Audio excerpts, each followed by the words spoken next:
Welcome back, everybody, to the World Championship Series.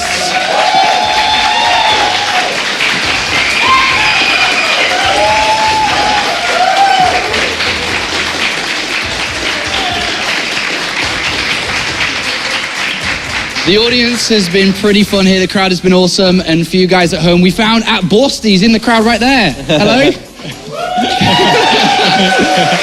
So, moving on, guys. We've had a couple of games down. We've had some expected results, potentially. We've had an interesting series that we just saw. What has stood out so far in these matches, Roddy?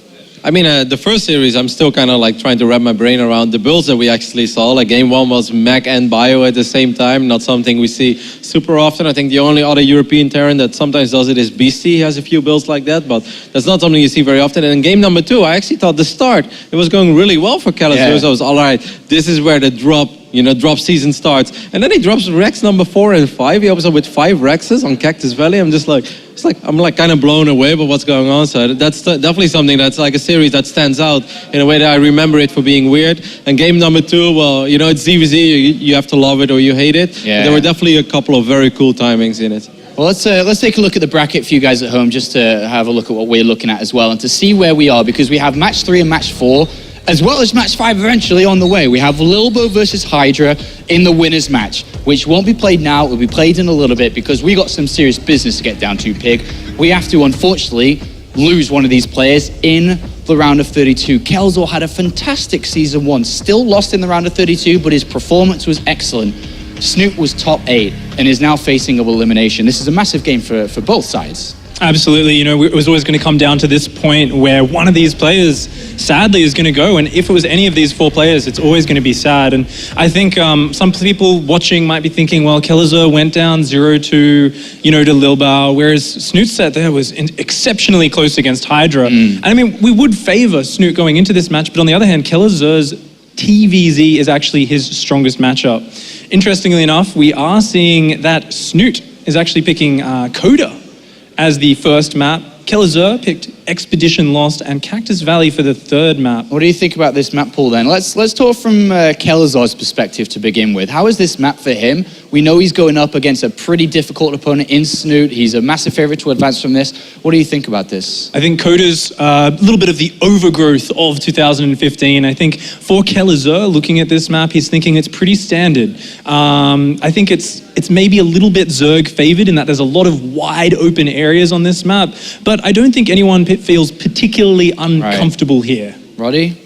I totally agree when it comes to Coda. I already mentioned that a little bit as well. It's a map that most players will look at as like, all right, if I'm not a gimmicky, weird player, I probably like Coda because it just plays out in a very fair way. If I think back of the Kelazhur that made such a good and remarkable name for himself in that first season of WCS, do you remember his non-stop aggression against TLO? Yeah. Of course, those games were a little bit wild and bizarre, but his drop play, like once it started, it didn't stop. And I just hope that we'll see something like that. It's going to be hard though, because I think Snute is a much more defensive player than TLO. Probably won't do something too crazy. So if you want to bring aggression, it has to be well thought out. You can't just be attacking for the sake of attacking into a guy that's expecting it to come. But hopefully we'll see, 1 or 2 things going Kelazhur's way, because then I think we're in for a treat. Then it could be a very nice series where we see a lot of aggression, some being successful, maybe some unsuccessful. But if the first 2-3 drops will be shut down, then it's going to be a very rough series for him. I mean, put yourself in Snute's position right now. He's lost the first match in a very close service to Zerg. He's now going up against a Terran, which I'm sure he feels confident about taking on.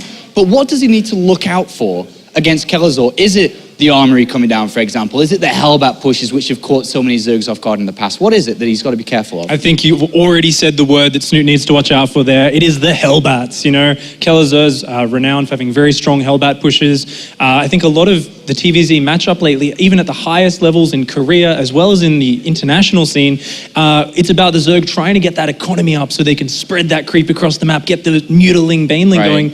But the Terran, on the other hand, they're coming in with these sharp surprise Hellbat timings. And often what it comes down to is if the Terran chooses to deny scouting very well, the Zerg has to toe a very fine line. So I think Snute's going to be looking to toe that line. Kelazhur, on the other hand, who knows, maybe he'll change up from what he's known for and actually throw in just some very economic 3cc builds, maybe denying scouting, so Snute maybe over-defends a little bit and maybe alternating between the extreme of greed on one hand and the extreme of aggression in the next game. What do you think's going through his mind right now, Roddy? He's honestly Rio de Janeiro, beaches, sunshine. life back in Brazil. No, I have no idea, but he was in some very deep thoughts, so it's hard to say. I think for the most important thing for Kelazhur is just he shouldn't freak himself out too much, just stick to what you're good at. We know that he's capable of playing some very fine TvZ, and momentum is going to be key for him. That first series, not a whole lot of momentum that he can carry away from that one, so he's got to start from zero again, start from scratch. Yeah. And just hope that, the helmet push will do some damage, that he can start his drop season off the back of like Snute maybe having a slightly weaker economy. But yeah, it's all momentum based, I think, for him. Okay, guys. Well, before we go to the casters, one final question for you, Pig, here is what are some of the feelings as a player that's lost the first match, now going into the second match, facing elimination? Everybody's obviously going to be different from what they're going through, but what are some of the similarities that you think these two are going through that you've experienced yourself? I think it's a feeling of despair that players often sometimes you start to feel, and it's about how you deal with that feeling of loss. Maybe you're a little bit embarrassed with how you played, you made some mistakes. And I like how Rotterdam said you try to reset, you try to just go from point zero as if this is your first game, and you can't really afford to try and play too much more careful. You can't get paranoid. StarCraft's a game you've got to be confident in. We saw Kelazhur there, eyes closed, trying to get in the zone. Snute as well, very deep in focus and thought. I think both players have got to try to just start from scratch, go in this as if it's their first game of the night. Thank you very much, gentlemen. Awesome analysis as always. It's time for game 3, and it is elimination time. Which player is going home? Will it be the Brazilian? Will it be the Norwegian? Let's find out. All right, let's get into this then. Game number 3, Series 3 even, I should say, of the day here at the World Championship Series. As Snute finds himself in unfamiliar territory, whereas Kelazhur, I think he's been here before, unfortunately for him, and we'll try and battle on back through. Yeah, Snute, I've seen some pretty impressive things out of him, in Terran versus Zerg. Not too long ago, he kind of struggled in the matchup, then really started to focus on it for quite a while. And back in the Roddy show matches, man, where Snute is still undefeated. He beat Bunny back then, which was still, I guess, to some extent a while back, but he had some very, very impressive games. So I'm looking forward to see how well he's going to be able to play here against Kelazhur, who, again, I respect a lot. Even though he hasn't been able to do well so far here in this tournament, he's still a very good player himself. Well, we're already launching into this best of 3. One of these players is going home here in the round of 32, as we have spawning up to the top left-hand corner. It's our red Zerg representing Team Liquid. It is Snute.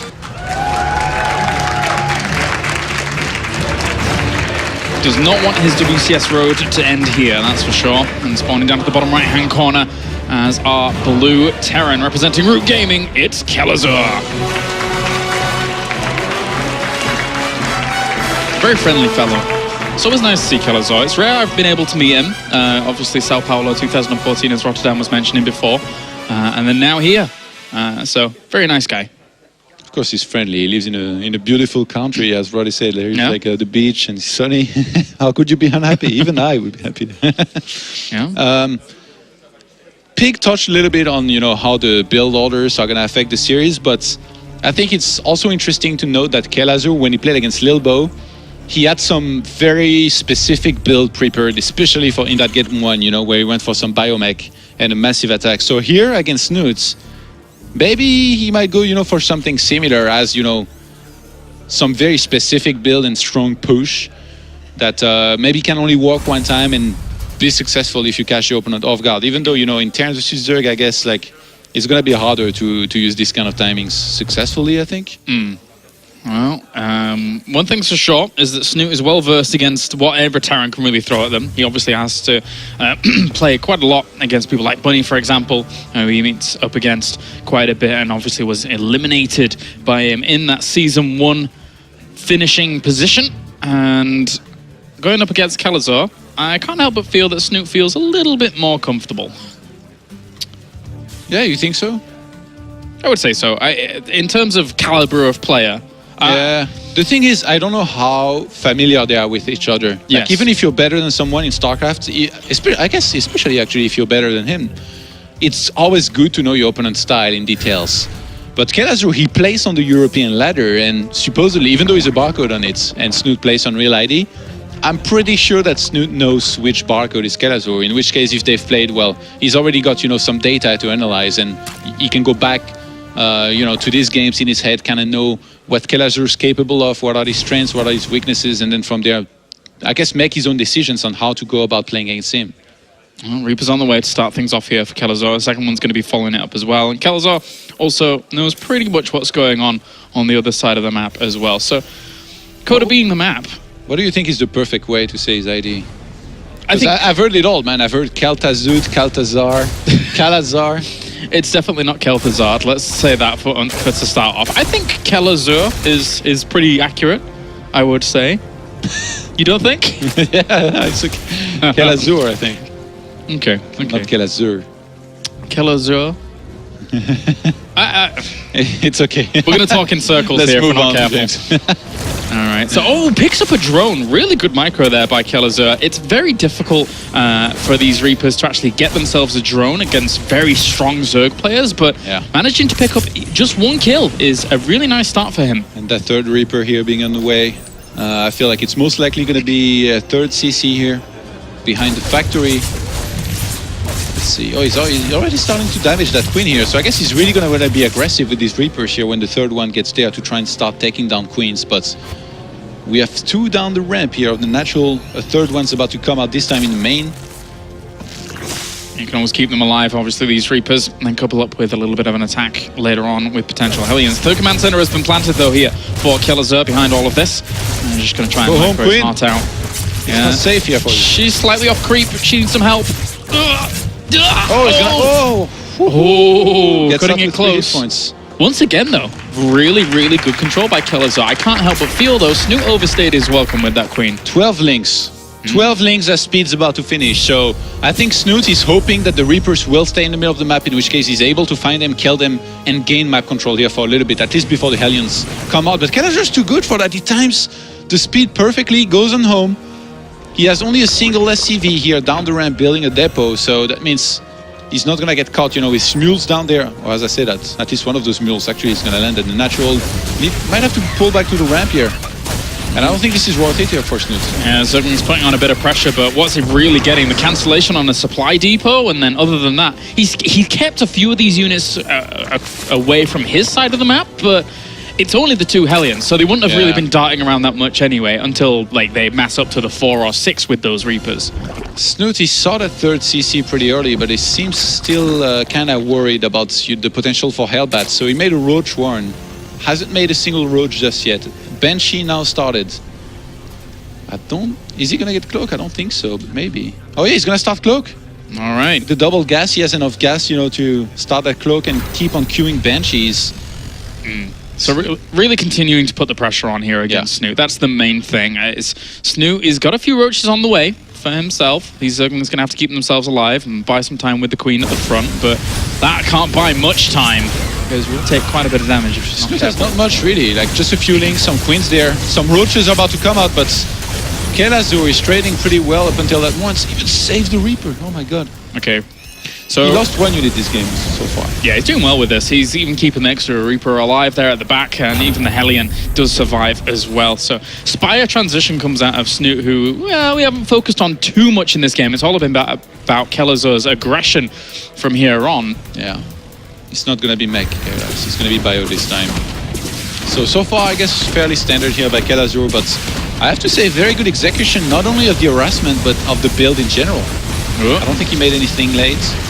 His micro's been good. He's only lost 2 units and he's killed 19 in total. Yeah, the trades have been brilliant. Really, really good for him, but he needs to fully identify what is going on behind all of this. Obviously, with a Spire on the way, that pretty much shuts everything down that's at the front here. So Snute is just trying to buy himself some time to make this work. And Snute actually cancelled the third base and he's trying to evacuate with that drone towards the top right-hand side. I clicked on the Spire as well. He knows what's up. Of course, being on 2 base for this long, what else could you really be doing here as Snute? As the Roach is trying to deal with this, but that's so many Hellions at the front. He restarts the third base on the top right-hand side. Since he has to cancel it on the natural third base, he ran away with that. Shows how much pressure has been put on. It really shows how much pressure has been put on. Kelazhur. I mean, I don't even want to imagine how hard it's going to be to defend this against Medivacs and Bio. Yeah. Double upgrades are on the way for Kelazhur behind this. With the engineering base down now, he could technically have missile turrets out in ample time here to greet these Mutalisks, but hasn't started them just yet with the Mutalisks about to pop. Yeah, Snute. There we go. He's been having a rough time here in this game. Not much has gone in his favor, but still a bit ahead in supply. No Evo though. He's getting Roach Speed and Mutas. I wonder what's his plan here.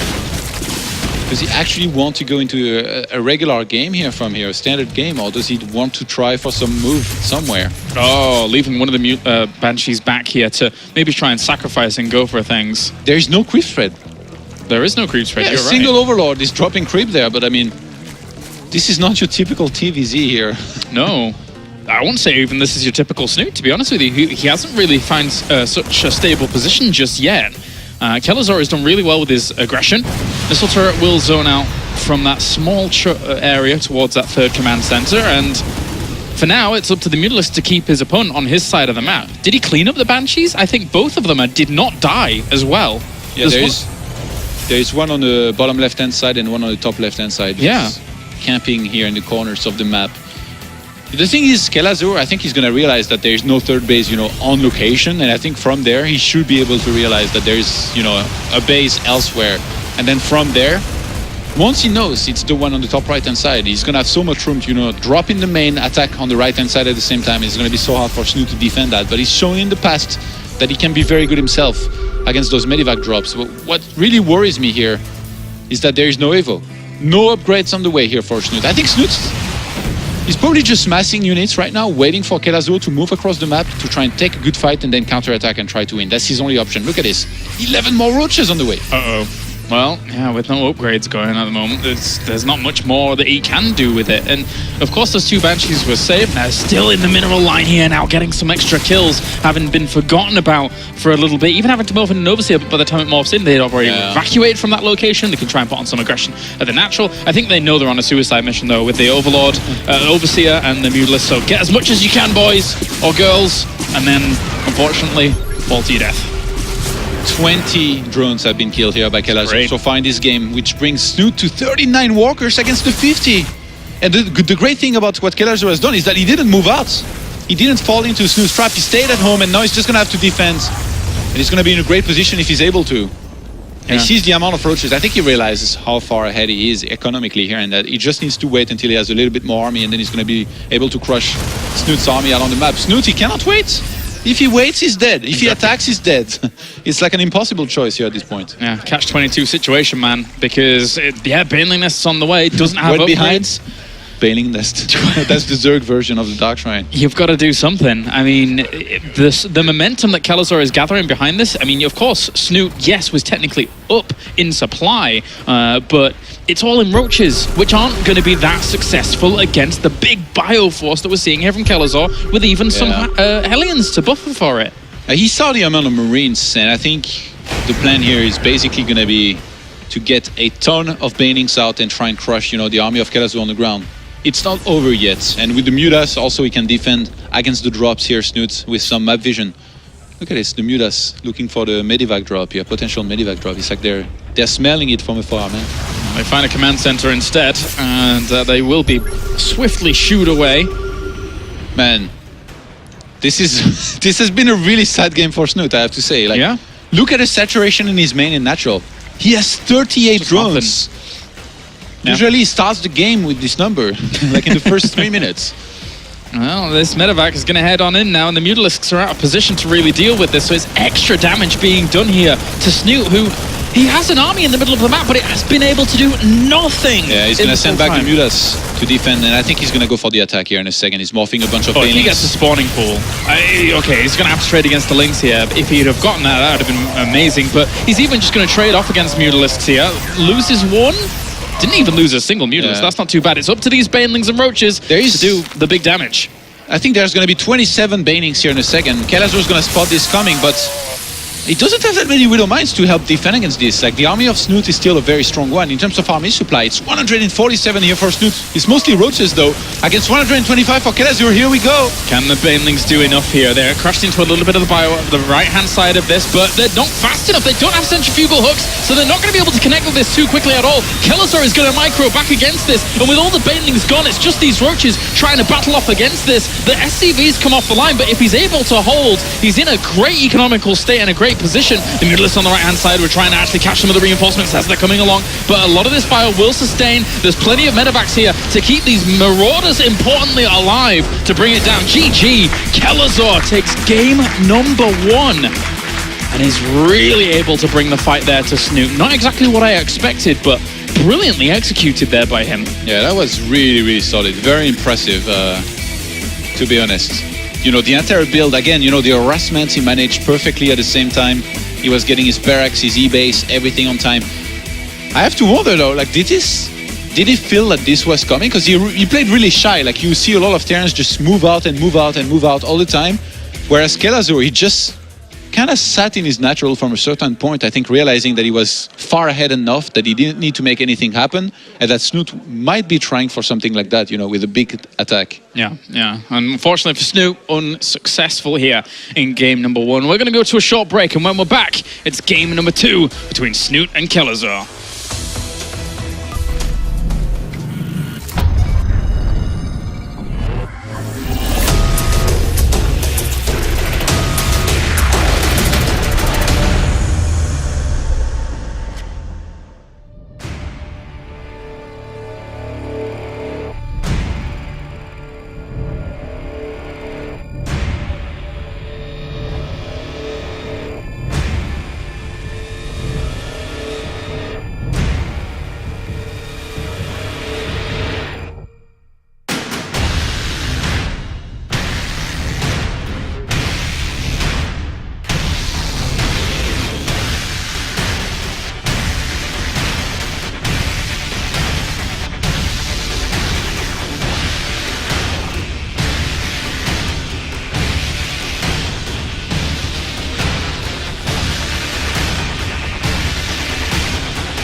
Would you believe it? We've ended up in a very interesting situation as Snute is potentially one game away here from elimination in the round of 32. Kelazhur, so far, 1-0 in this series, and oh boy, if Snute is not able to pull the wins out of the bag now, he's putting himself in jeopardy here on his road to BlizzCon, whereas Kelazhur is looking for that fantastic upset to start things. Yeah, no room for mistakes left here for Snute, and I'm a little bit worried he gets a little bit impatient here, to be honest. Like, he was asking, to start ASAP here in the lobby, and I've known him, to get very upset sometimes when losing. He's gonna have to basically keep that winner spirit here if he wants to be able to play well. Well then, let's get into it as we have our two players as they set out on Fury Road here to get going. As we have spawning down at the bottom right-hand corner, it is our blue Zerg, it is Liquid Snute.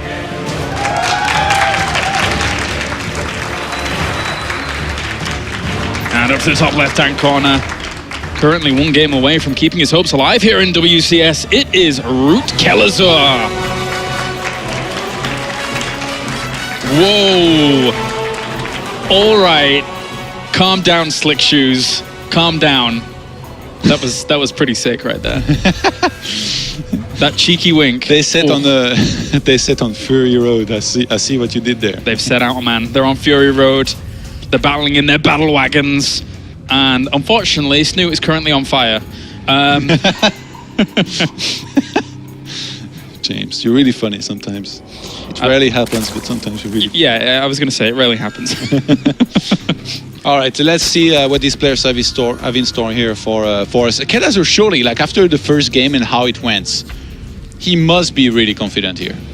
And going to be a Gaston 12 here for a Reaper opener. Still very standard. Snute, though, man, if Snute starts, kind of losing it mentally, it's going to be almost impossible here to recover and possibly qualify. And I mean, we've talked about how difficult it is to make it out of this group, especially like if you lose the first series. The thing is, if he beats Kelazhur here, most likely, I guess he will play against Lilbo, because Hydra is probably the favorite against him, most people would say. And then he can do well against Lilbo, like he's done in the past, surely. So he needs to say in this, man. Do you think it gets to Snute here? I mean, you've been a competitor yourself for many a year, more than I can count actually on hands. I don't know if that's a jab or... So does it get to you? Does your mental fortitude break when you're up again in this kind of situation? What happens? Yeah, I mean, it really depends. Like the thing is, if you start thinking too much about why you're underperforming and you can't really figure out why and you can't fix it, then it can only go downhill from there. Like Snute, I mentioned it many times, he's somebody who takes losses very, very seriously. Like some players, they stay very positive, but Snute, like you can tell, like StarCraft is his world and his life. Like it's his full-time job, it's his passion, and it means everything to him. So when he loses a series or even gets eliminated from a tournament, he's really unhappy. Now, he lost to Hydra in a very close series. He lost the first game here against Kelazhur, and I mean, it wasn't really that close. Like, he tried for something after he fell very far behind. He just didn't work out. So he needs to stay in this mentally here once again. He needs to use all of his experience in tournaments and in practice against Terran to just keep on playing his best no matter what. And we all know that if he plays his best, he can be a very, very scary player. Yeah, and us here in Europe, privileged to have people like Pig along who give us the insight of the Kelazhur's matchup here in TvZ is really quite phenomenal. So going into this, look how he performed in game number 1. It was stellar play. And Snute, I mean, he is no slouch in this matchup, but he was run ragged in that first game. And to answer your question from earlier, clearly, where you compared me, in the situation, me being a professional and Snute or an ex-professional, I probably already would have fallen apart mentally and lost. Oh. Fair play to you. Fair cop, mate. Well, this command center is going to be down on spot here, and not really anything to deny. It didn't look like he sent any lings across there. These two Marines were looking to hunt down the Overlord, but couldn't find that either. So, pretty stable and standard start here for both of them, with Kelazhur going up to his starport, and potentially can just do exactly the same opener again. How many Reapers did he add in total? Just the one. So it is slightly different, obviously, but other than that, he still has the same kind of tools available to him. Yeah. It looked a little bit weird, actually, last game, how Snute, he saw the third CC, but then he sent his Overlord very far out, so then he couldn't send it back in as early as he would have liked to, and then I guess he didn't really see the Banshee coming until it was kind of late. And then he lost just so many walkers. Even the 3 initial Reapers, to be honest, did a lot. But in this game so far, he's been the one, applying some decent pressure. Remember, though, in the previous game, one of the things that really puts Snute behind is not just losing those first, few units and the 1 queen. It's really making as many Zerglings as he made, and then losing them, doing absolutely nothing at the natural of Kelazhur. But in this game, this time, Snute's not going for a Roach-Warren to try and counter the Hellbats. And guess what? This time Kelazhur is going for Hellbats, so this could get scary very, very quickly. Snute, I feel, is anticipating. Baneling Nest already going down here. He saw that it was only 1 Reaper, no commitment of more gas towards that direction, and seeing the Hellions at the particular time that he has. Yeah, but against Hellbats, is it really good to go for Banelings? I've seen Banelings do all right against it from time to time. I mean, obviously, you kind of want Roaches. Spine Crawlers going down at the front as well to try and hold that. This is Grandmaster level, Kelazhur. Okay. I've seen it in some programs. I mean, you're right, but I fully expect Kelazhur to, kind of see this and then split, and I mean, Banelings, they kind of tickle Hellbats. But I guess he has a good amount of queens. I mean, he could do damage to the 3rd base. I don't know if he's busting up this ramp. There is a Spine as well as 3 queens there, and the extra units that he's made in response to knowing the potential of what's coming along here. But he can't bring the queens to this 3rd location. That's the big problem. Yeah. They're slowly going to trundle over there to deal with it. Here come the Banelings at the front, separating off some of these units as best as he can do. Those 5 Banelings, have they really done much? No, they haven't, as there's plenty more Hellbats here. And the Lings are completely gone. The Queens are stranded. Oh, this is a disaster here for Snute. Trying to spread the Queen forward, so these Queens need to get back towards it. The Lings try and filter through again, but it's all for nothing. This is going from bad to worse here for Snute. In the previous game, went for the Roaches to try and counter and some kind of Hellbat push. It didn't come. This game goes for the Baneling Nest. This time there's Hellbats, and they're just wrecking him at these points. Good. Didn't do too bad, those Banelings there, but the Marines are really telling the story at the back of all of this. They will eventually get cleaned up by the looks of things, thanks to the extra Banelings that have been able to morph in. But it was a huge investment to try and shut that down through all of that. The thing is, there's no 3rd Command Center. I fully expect it to start here very soon, but there is no 3rd CC just yet. And 39 drones against 31 SCVs, I guess the hold was good enough. It looked very scary for a second. I really thought that, Snute might even leave the game. But he stayed in there, barely defended, and at this point he's going to be able to drone comfortably here for some time, gets 1 spore in each base because he knows that there is, the Banshees with Cloak once again. I mean, of course, Snute did trade off a lot there, right? But we can't take it away from him that despite, losing a little bit himself, it was still a really, really strong hold. Like, he was still able to do pretty well there to not die off completely, bringing his extra queens forwards for the defense, whilst having that little bit of creep extra that was spread out. I think chasing the queens might have been a mistake here in the end, because if he hadn't done that, Kelazhur would have been able to kill the 3rd base, and then at least save, like a bunch of units in his medivac, lose the rest, but at least not trade what was left of his units for Snute that just, barely held in the end. Killing that 3rd base would have been a massive deal, actually. Yeah, look how healthy it is right now. Of course, not so healthy itself, but in terms of economical position, very, very healthy indeed. This Spore Crawler really wants to burrow, help out a little bit of the positioning against these Banshees. Yeah, in terms of upgrades, Kelazhur is actually going to be super late here in this game, as opposed to the previous game, because he went for Hellbats this time. So that's something that Snute has going for him here, since he has the 1-1, already very close to completion. Double Spore in natural, man. Snute is as sick of Banshees and drops as I am of Widow Mines with my cannons in my bases. That's a lot of commitment. That's quite a bit of commitment. But one thing's for sure, it's probably not going to be too easy for his opponent to get in there. 1-1 is already completed, though, for Snute, who has gone down the melee direction here with all of this. So we've seen a lot of, laying Bang Muta into eventually Ultra, also all importantly, on a map like this. Because of the way in which Terrans have to kind of spread out their bases after the 3rd one in particular. And it can be really punishing. Snute has delayed the Spire a lot, by the way. He hasn't started it yet. Instead of starting the Spire, he went for Baneling speed and 2-2 upgrades. I wonder why he's delaying it so much. I don't think he wants to go for a timing, but... Do you think he's scared of the aggression here from Kelazhur? I mean, he has the money. It's not that costly to go to add a Spire right now. He has it now. I think he forgot about it, maybe, for some time. Maybe he thought he had already made it.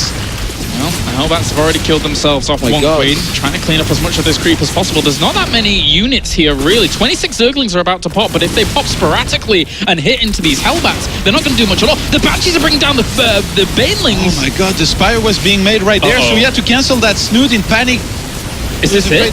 Is this it? I mean, he's got links on the way from every single angle, but the Hellbats are in between everything here. The Banshees are doing huge damage as well. Is this where Snute goes out? The big bailing connection actually caught a lot of those Hellbats at the front, but the Banshees are being answered, Todd. 54 army supply against 15. Snute has nothing.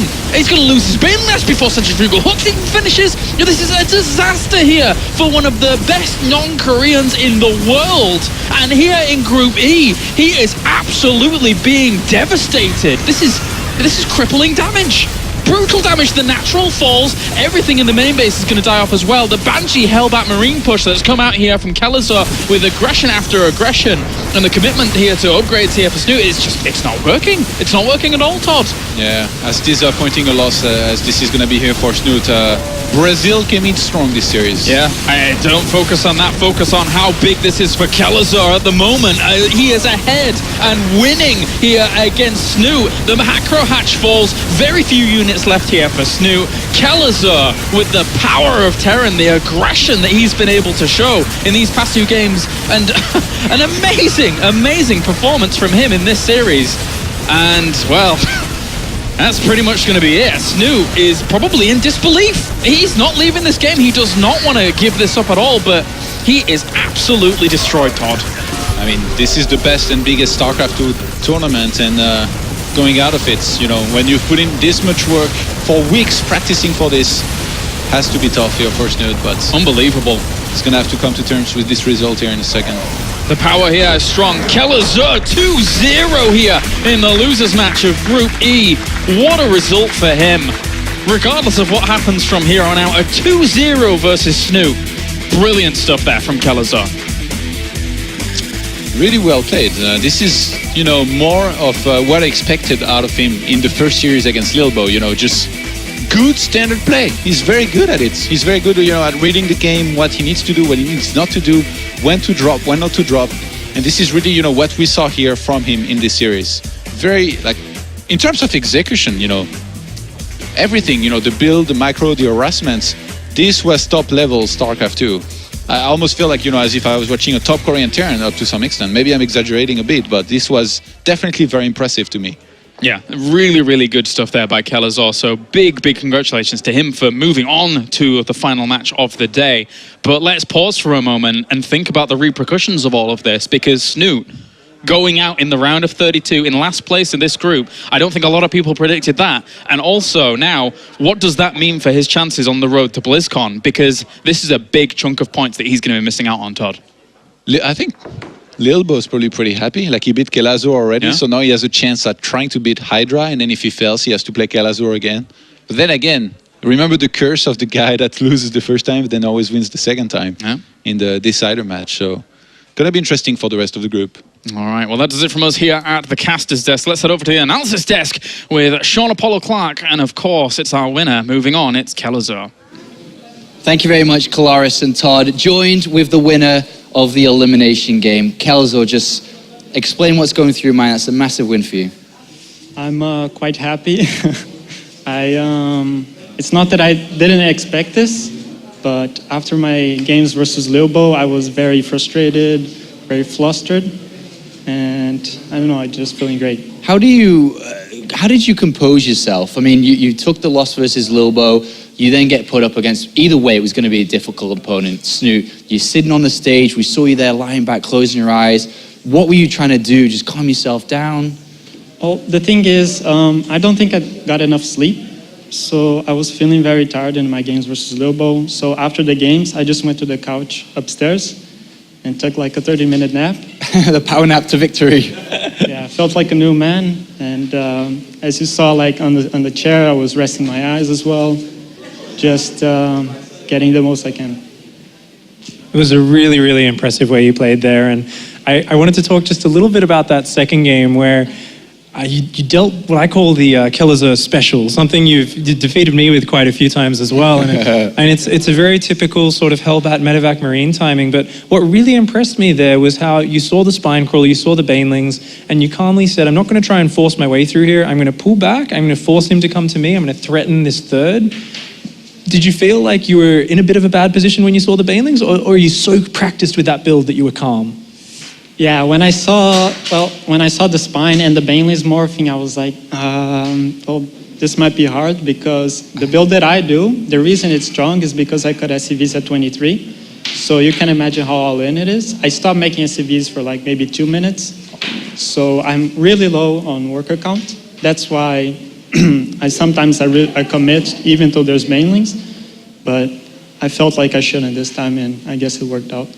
It was absolutely, dominating there with especially the second wave is what I find really interesting there. And the 4 Banshees, there's a point where the Zerg player is sitting there, and I'm sure Snute was thinking, there's medevacs on the way, there's a 3rd command center. And whilst you are building up your economy behind that, I love that second wave with that 4 Banshees. Is that something you invented on your own?